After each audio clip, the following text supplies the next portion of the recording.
اسلام وہ عظیم دین ہے جس میں اللہ نے ہر خیر رکھی ہے۔ مولانا صاحب بیان کر رہے تھے کہ میلاد، آج خواتین کہتی ہیں نا اسلام کیا ہے، غیروں کی رسمیں نہیں۔ عورت کو جتنا اسلام نے عزت دی ہے کسی مذہب نے عزت نہیں دی۔ بے شک سبحان اللہ، بے شک۔ وہ فرما رہے تھے بیٹیوں کو میلاد منانا چاہیے، ورنہ یہ رسم آج بھی چل رہی ہوتی کہ بچی کو زندہ در گور کر دیا جاتا۔ یہ تو حضور کا صدقہ ہے نا، سبحان اللہ، حضور کا صدقہ ہے نا، ہماری بچیوں کی عزت ہے۔ بے شک سبحان اللہ۔ اپنی بچیوں کی عزت کرو، اپنی بہنوں کی عزت کرو۔ میرے نبی نے حلیمہ سعدیہ ردائی ماں کی بیٹی شیمہ کے لیے حضور نے چادر بچھا دی تھی، پتہ ہے آپ کو؟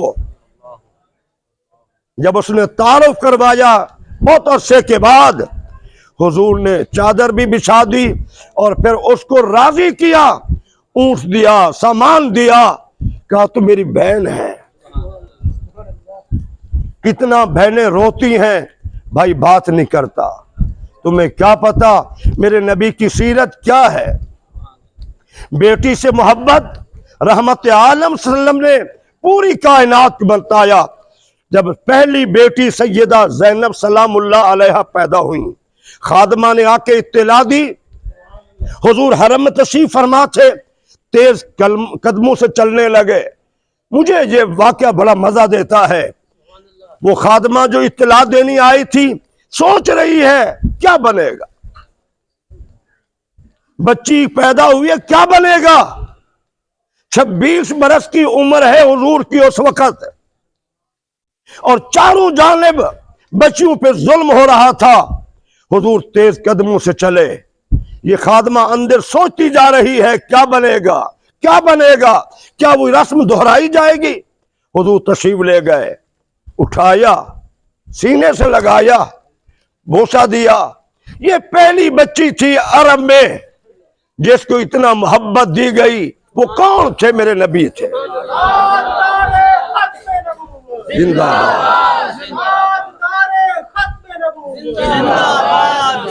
باد۔ میرے بھائیوں، یہ میرے نبی کی سیرت ہے، میرے نبی کی سیرت ہے، اور میرے نبی کی سیرت میں وہ باتیں ہیں جو کسی نبی کی سیرت میں نہیں ہے۔ بے شک سبحان اللہ۔ آپ اس دور میں ہم امیروں کے ساتھ تعلقات کوشش کرتے ہیں، غریبوں کا پتہ نہیں ہوتا۔ حضرت بلال حبشی رضی اللہ تعالیٰ عنہ، بھئی طارق صاحب نے کہا تھا کہ کچھ بیان کرنا، انہوں نے 10 منٹ مجھے کہے تھے، میں 3-4 منٹ میں ختم کرتا ہوں ان کے متعلق بیان کر کے۔ حضور سے کائنات میں بڑا منصف کوئی نہیں ہے۔ مکہ مکرمہ کے تمام صحابہ کو علم تھا بلال حبشی پر کیا کیا ظلم ہوئے ہیں، لیکن نبی رحمت کا کلمہ پڑھ کے کیا عزت ملی بلال کو۔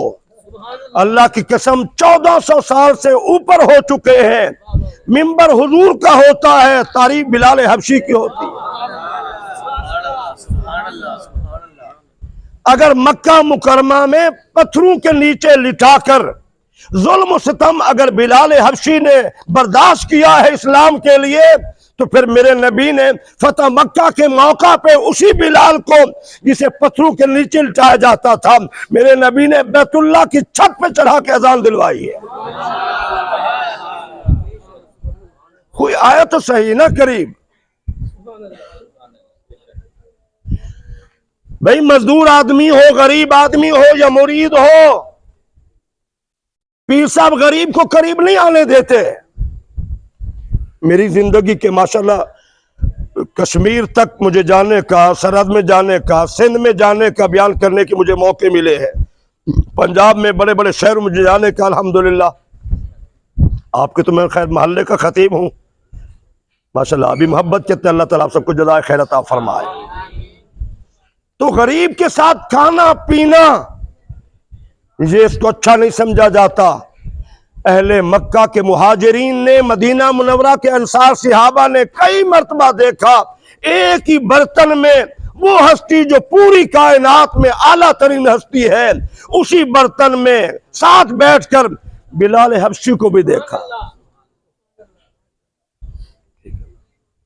اور پھر یہ یاد رکھیں، حضور کے وصال مبارک کے بعد حضرت بلال حبشی چلے گئے شام میں چلے گئے۔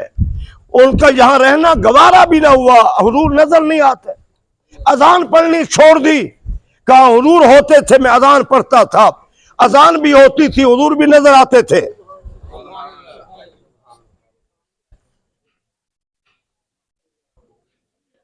حضور بھی نظر آتے تھے۔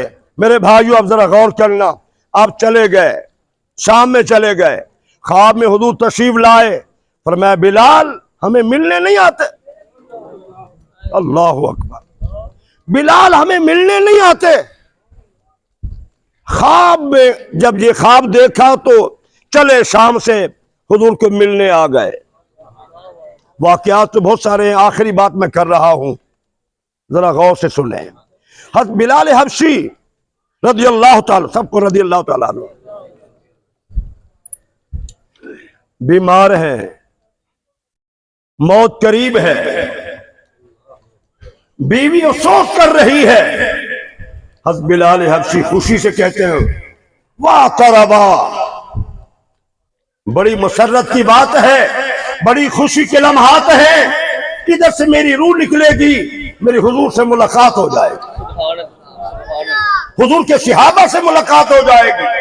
حضرت بلال حبشی موت قریب ہے، دیکھ رہے ہیں، بیوی پریشان ہے، لیکن ہمارا عقیدہ کیا ہے کہ مرنے کے بعد حضور کی ملاقات ہوگی۔ حضرت بلال حبشی یقین کامل سے کہہ رہے تھے، کہا تم افسوس کر رہی ہو، مجھ سے پوچھو، ادھر مروں گا ادھر حضور سے ملاقات ہو جائے۔ انشاءاللہ، سبحان اللہ۔ تو میرے عزیزان گرامی، اپنی زندگی کو خوبصورت بناؤ، خوبصورت اخلاق سے بناؤ، خوبصورت کردار سے بناؤ، خوبصورت اعمال سے بناؤ، خوبصورت محبت سے بناؤ، اپنے ماں باپ بہن بھائیوں سے تعلق قریب کر کے اپنی زندگی خوبصورت بناؤ۔ گھر سے نکلو ماں باپ کو ناراض کر کے نہیں، تاکہ تمہیں سارا دن ماں باپ کی دعائیں ملتی رہے۔ بہن بھائی ہیں، نفرتیں کر کے گھر سے نہ نکلو، تاکہ تمہاری بہنیں اور تمہارے بھائی تمہیں دعائیں دیتے رہے۔ درگزر کی عادت اپناؤ، جس نبی کا ہم کلمہ پڑھتے ہیں، میں کہتا ہوں ساری دنیا کے اخلاق جمع کر لیے جائیں، حضور کے اخلاق پھر بھی سب سے بڑھ کے ہیں۔ تو یہ باتیں میری بھولنی نہیں، انشاءاللہ، ٹھیک ہے؟ انشاءاللہ۔ ہم اپنے جبینے اللہ کے دربار میں جھکائیں، خوبصورت بنائیں، اپنے رب کے سامنے جھکیں، مسجد کو آباد کریں، بڑوں کا ادب و احترام کریں، بدلے اپنی زندگی کو،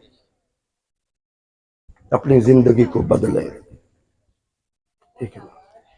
یہ عموماً پیچھے میرا بڑا پروگرام تھا، سینکڑوں لوگ تھے، میں نے کہا لوگ کہتے ہیں جس کو دیکھو جی بھی آپ نماز پڑھیں، دعا کرو اللہ توفیق دے گا، بھی آپ یہ کام کریں، حج کر لیں، پیسے ہیں، دعا کر اللہ توفیق دے گا۔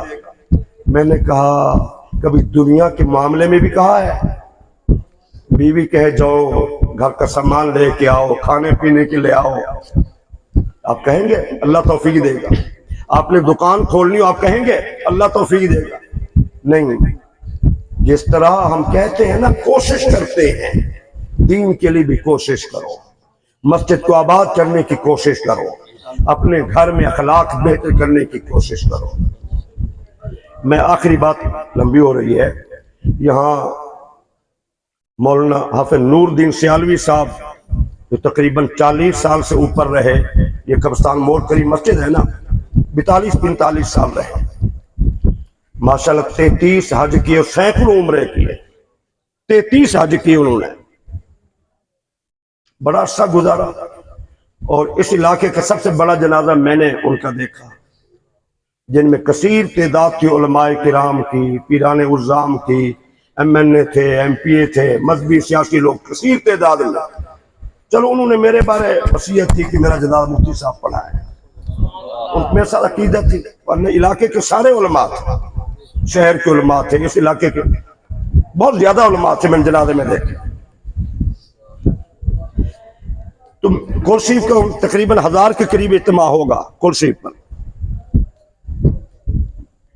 میں نے بیان کیا تو میں جب بیان کر کے باہر نکلا تو ایک نوجوان عیسائی لڑکا مجھے کہنے لگا مولانا آپ بیان کریں۔ میں نے کہا میں عیسائی ہوں لیکن آپ کی باتوں نے میرے اوپر بڑا اثر کیا ہے، میں ماں باپ سے دور ہوں، عیسائی کی بات کر رہا ہوں، باوضو کھڑا ہوں، ٹھیک ہے نا۔ مجھے اس نے کہا کہ آپ کی میں نے باتیں سنی ہیں، میں کام پہ نہیں جا رہا، واپس ماں باپ کے پاس جاؤں گا، ان کے پاؤں پکڑوں گا۔ یہ عیسائی کہہ رہا ہے۔ ناراضگی ہے، پاؤں پکڑ لو یار، پاؤں پکڑ لو۔ حضور کے میلاد کی محفل میں آئے ہیں، زندگی بدلو، اپنے اخلاق بہتر کرو۔ اللہ کریم میرا آپ کا حامی و ناصر ہو۔